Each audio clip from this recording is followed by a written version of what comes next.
Phil Heath, the man before the gift, before the trophies, before the controversy, before the 7 Mr. Olympia titles. There was just a kid from Seattle trying to figure out who he was.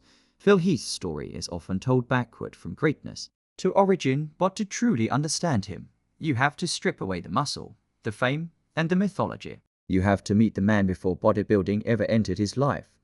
Because Phil Heath was not born a bodybuilder. He was shaped slowly, quietly by family, friendship, competition, discipline, and disappointment.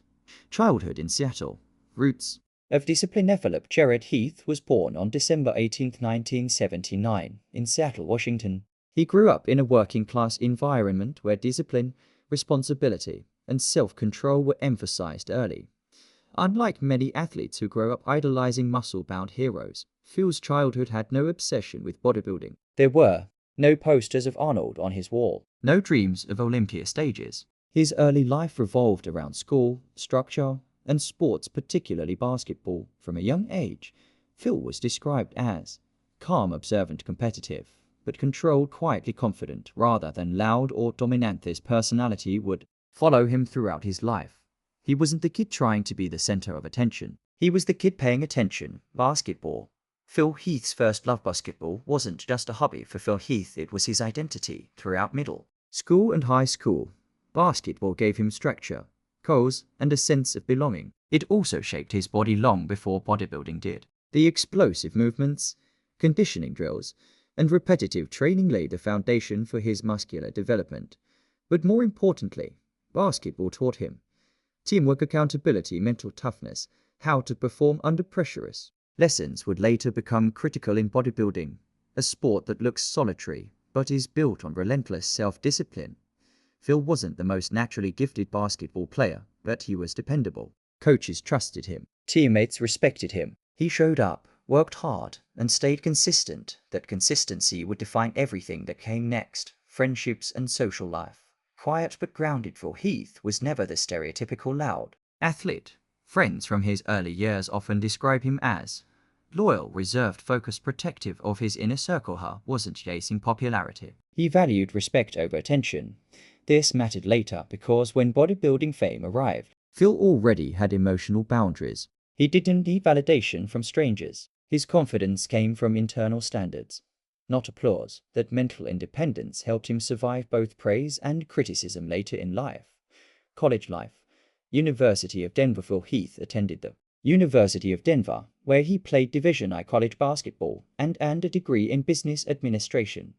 College was a turning point not because of bodybuilding, but because it forced Phil to grow up, balancing academics and athletics. Taught him time management, personal responsibility, long-term planning. During this period, Phil began weight training not to build muscle, but to improve athletic performance. And that's when something unexpected happened. The GYM, an accidental discovery. Phil didn't walk into a gym dreaming of massive arms. He walked in trying to become a better basketball player. Strength training was simply part of his conditioning program, something to improve explosiveness and durability on the court. But his body responded differently. While others struggled to gain size, Phil's muscles grew rapidly. His arms filled out, his chest thickened, his shoulders capped naturally. People noticed, teammates, coaches, gym members. Eventually, someone said the words that changed everything. "You ever thought about bodybuilding?" Phil laughed it off at first. Bodybuilding wasn't him. It wasn't practical. It wasn't serious. But the seed had been planted. The first motivators. WHO pushed Phil toward bodybuilding. Phil Heath didn't discover bodybuilding alone. Early encouragement came from gym acquaintances who saw his potential, local trainers who recognized his rare muscle-shaped friends who pushed him to try a competition just once. This external validation wasn't ego-boosting, it was directional. For the first time, Phil saw a future where his physical gifts could become something more. Still, he hesitated. Basketball had structure. Bodybuilding had uncertainty. But Phil had always trusted discipline over comfort. The first competition, a life-altering decision. In 2002, Phil Heath entered his first bodybuilding competition. He didn't expect much. He wasn't obsessed. He wasn't emotionally invested. He just wanted to see what would happen. He won. That moment didn't just introduce him to bodybuilding, it revealed a truth he couldn't ignore. This wasn't luck. This wasn't coincidence. This was alignment. For the first time, Phil Heath found a sport where his discipline mattered, his genetics mattered, his mindset mattered. Basketball had taught him how to work. Bodybuilding showed him why it worked. Friendships during early bodybuilding years as Phil transitioned from basketball to bodybuilding. His social circle shifted. Not everyone understood the decision. Some doubted it. Some thought it was a phase, but Phil's closest friends remained supportive because they recognized a familiar pattern. He wasn't chasing attention. He was chasing mastery. This loyalty would become critical later. When fame distorted relationships and competition created enemies, the role of family, quiet support, strong foundation. Phil Heath's family was never flashy in the spotlight, but their role was foundational. They supported his choices without forcing expectations. They allowed him to explore his path. They emphasized responsibility and independence. This grounding helped Phil navigate the emotional extremes of bodybuilding. Obsession, criticism, ego inflation, identity loss. When success came fast, he didn't lose himself. When criticism came loud, he didn't collapse. Early career struggles and self-doubt. Despite his rapid success, Phil Heath was not immune to doubt. Bodybuilding introduced new pressures. Constant comparison, body dysmorphia, fear of regression. Injuries. There were moments when he questioned whether he belonged, but his basketball mindset saved him. He trained. He tracked progress. He trusted the process. That mindset would become his psychological armor. Marriage and personal life. Love under pressure. Phil Heath's married life has been a quieter chapter, largely kept away from public spectacle. Like many elite athletes, balancing personal relationships with extreme ambition was difficult. Bodybuilding is not just time-consuming, it is emotionally consuming. Training schedules, strict diets, travel, isolation, relationships were tested, while public details remained limited. It's clear that Phil's personal life reflected the same intensity as his career. Deep commitment, high expectations, and emotional complexity. This human side is often ignored, but it mattered. WHO really shaped Phil Heath. Phil Heath wasn't shaped by a single mentor. He was shaped by basketball coaches who demanded discipline, gym peers who recognized his potential, friends who kept him grounded, family who supported independence, competition that forced self-reflection. Most importantly, he was shaped by himself. Phil Heath trusted effort. He trusted structure. He trusted consistency. That belief system carried him from a settled childhood to bodybuilding immortality. The man before the legendary Phil Heath became the gift he was. A student, a teammate, a friend, a son, a man learning who he was. Bodybuilding didn't create Phil Heath. It revealed him. Bodybuilding, perfection, and the era of Phil Heath. Bodybuilding is not just the pursuit of muscle. It is the pursuit of perfection through excess, symmetry through imbalance, and discipline through obsession. For more than a century, athletes have attempted to reshape the human body beyond its natural limits, testing biology, aesthetics, and willpower. Every era of bodybuilding has been defined by a dominant figure. Eugene Sandow defined proportion. Arnold Schwarzenegger defined mass. With charisma, Lee Haney defined balance. Dorian Yates defined density. Ronnie Coleman defined impossible size. And then came Phil Heath, the man who redefined muscle quality itself. To understand bodybuilding in the modern era, you cannot separate it from Phil Heath. His career sits at the crossroads of genetics, training science, judging standards, and controversy. He did not just compete in bodybuilding, he reshaped what winning looked like. The philosophy of bodybuilding at its core.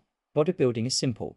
Build muscle, lose fat, present the physique. In reality, it is one of the most complex athletic disciplines on earth. Unlike performance sports, bodybuilding is judged, not measured. There are no finish lines, no scoreboards, no objective numbers. Victory is determined by visual dominance, how a body looks under lights, oil, and exhaustion. This is why bodybuilding evolves differently than other sports. Rules don't change, standards do. And Phil Heath rose during a time when the sport was searching for its next visual ideal. Genetics. The uncomfortable truth every bodybuilder hates to admit it. But genetics are the gatekeeper of greatness. Training builds muscle. Diet reveals muscle. But genetics decide how that muscle looks. Phil Heath possessed some of the rarest genetic advantages ever seen. Exceptionally long muscle bellies, high muscle insertions that stayed full at extreme size, round deltoids that capped naturally, arms that remained circular even when relaxed, a chest that looked sculpted, not slab-like. Heath. This is why he was called a gift, Not because he worked less, he worked obsessively, but because his body responded differently. Where others flattened out as they grew bigger, Phil's muscles stayed round. Where others lost shape, Phil gained density. In bodybuilding terms, his physique was inflated, not assembled. Training, building a body that can win. Phil Heath's training philosophy reflected modern bodybuilding's shift away from pure powerlifting style training and toward hypertrophy optimization. He was not known for legendary lifts like Ronnie Coleman.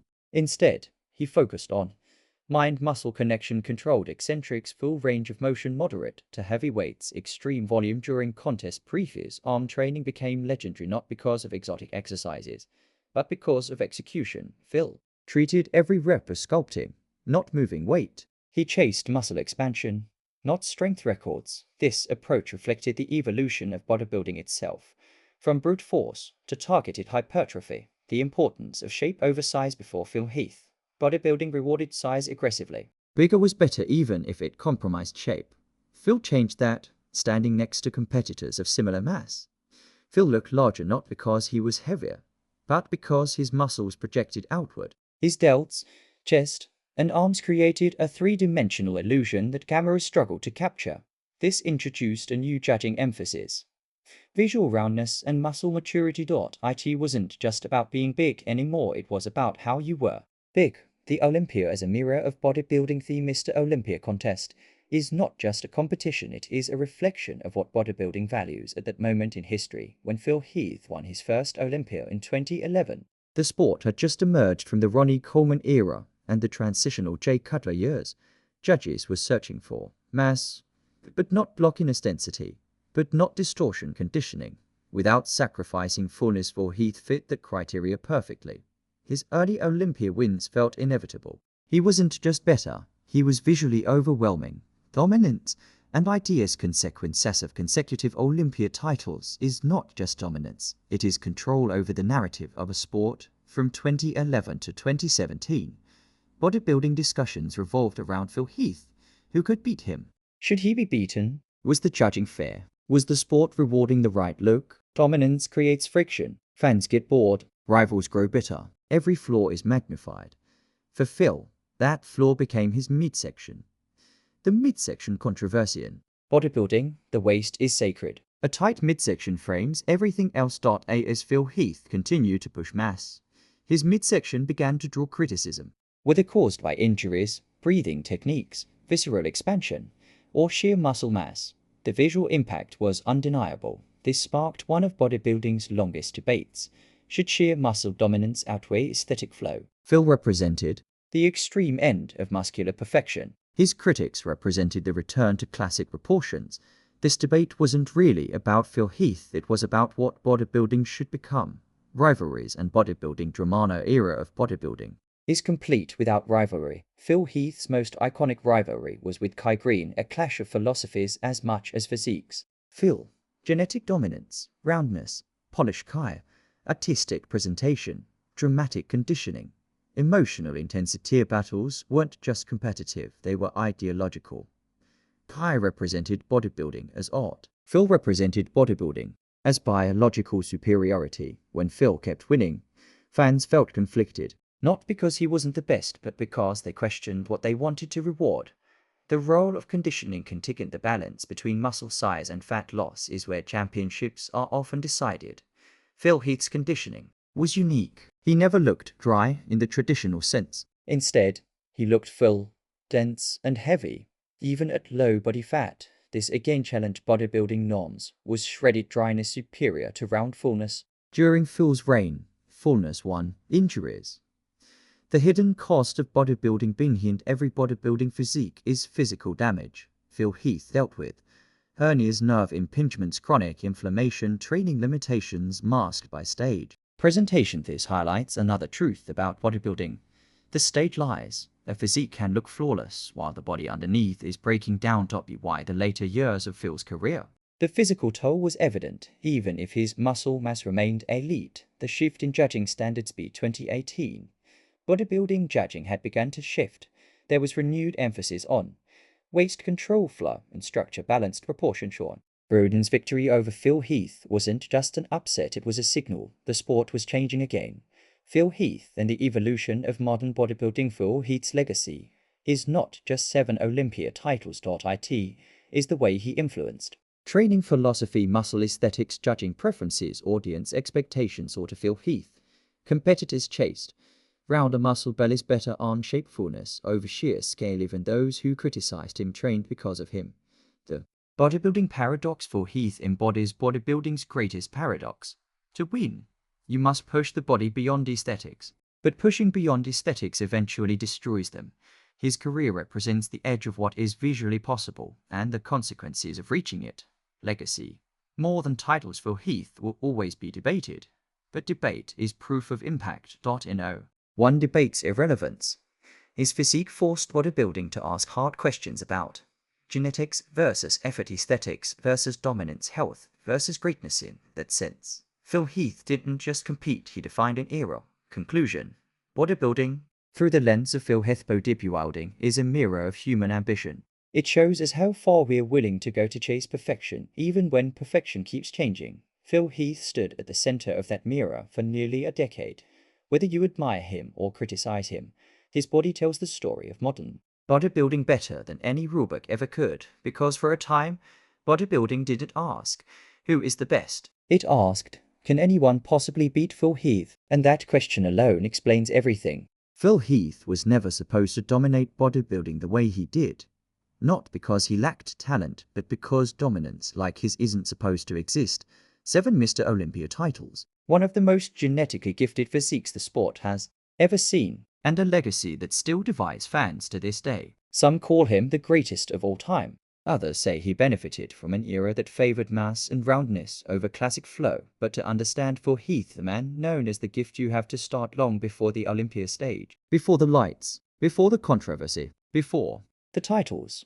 You have to start with a basketball court. From basketball to bodybuilding. Phil Jared Heath was born on December 18, 1979, in Seattle, Washington. Growing up, bodybuilding wasn't even on his radar. His first passion was basketball.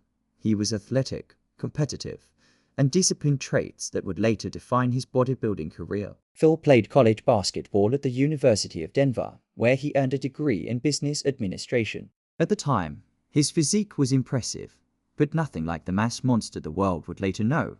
Like many athletes, Phil started lifting weights to support his performance on the court. But something unexpected happened. His body responded fast. Muscle didn't just grow, it exploded. His arms, shoulders, and chest developed a fullness that stood out even among seasoned lifters. People at the gym noticed. Trainers noticed. Eventually, bodybuilding judges noticed. In 2002, Phil entered his first bodybuilding show. He won, and just like that, a new path opened. The birth of the gift. Early in his bodybuilding career, Phil Heath earned the nickname that would follow him forever. The gift. It wasn't marketing hype. It wasn't arrogance. It was an acknowledgement. Phil had something most bodybuilders could only dream of: elite muscle bellies. His muscles didn't just get big. They stayed round, full, and perfectly shaped no matter how much mass he added. His arms looked inflated. His delts popped like cannonballs. His chest looked sculpted rather than built. By 2005, Phil earned his IFBB Pro card after winning the NPC USA Championships. In 2006, he made his professional debut and won his first 2 pro shows immediately. That almost never happens. By 2008, Phil stepped onto the Mr. Olympia stage for the first time. He placed third. As a rookie, the bodybuilding world realized something unsettling. This wasn't a future contender, this was a future champion. The rise to the throne. In 2010, Phil Heath placed second at the Mr. Olympia, losing only to Jay Cutler, one of the most dominant champions in history. But the shift was obvious. Jay was aging, Phil was improving rapidly, and the judges were watching closely. In 2011, everything changed. Phil Heath walked onto the Olympia stage sharper, fuller, and more confident than ever before. His physique was tense, round, and overwhelmingly dominant from the front. When the final calories ended, there was no doubt. Phil Heath was crowned Mr. Olympia. The gift had arrived, and he wasn't going anywhere. 7 years of dominance from 2011 to 2017. Phil Heath ruled bodybuilding, 7 consecutive Olympia titles. What made Phil unbeatable wasn't just size, it was visual impact. On stage, his muscles looked alive. His arms were considered the best in the sport's history. His chest and shoulders gave him a 3D look no camera could fully capture, but dominance breeds resentment. As Phil kept winning, criticism grew louder. Fans began pointing to his midsection, accusing him of losing control of his waist. Others said his physique lacked the flowing lines of classic champions. His rivalry with Kai Green became one of the most emotional and polarizing in bodybuilding history. Kai brought artistry, Phil brought raw dominance, and every year, Phil won. The pressure of being unbeaten once is hard. Winning 7 times changes you. Phil Heath carried the weight of expectation, criticism, and constant comparison. Every Olympia, people weren't asking if he would win, they were asking how he could lose. Behind the scenes, injuries began piling up. Hernias, nerve damage, chronic pain. Training at his level wasn't just exhausting, it was destructive. Still, Phil pushed forward. In 2017, he won his 7th Olympia title, but something felt different. The margin was slimmer, the crowd reaction was mixed, and a new challenger was emerging. Shawn Rhoden, the 4.2018 in 2018, Phil Heath returned to defend his title, chasing an 8th Olympia win that would tie him with legends like Ronnie Coleman and Lee Haney. But the stage told a different story. Phil looked big but not balanced. His midsection issues were more pronounced. Shawn Rhoden brought a sharper, more classic look that aligned with the judges' shifting preferences. When the final results were announced, the unthinkable happened. Phil Heath placed second.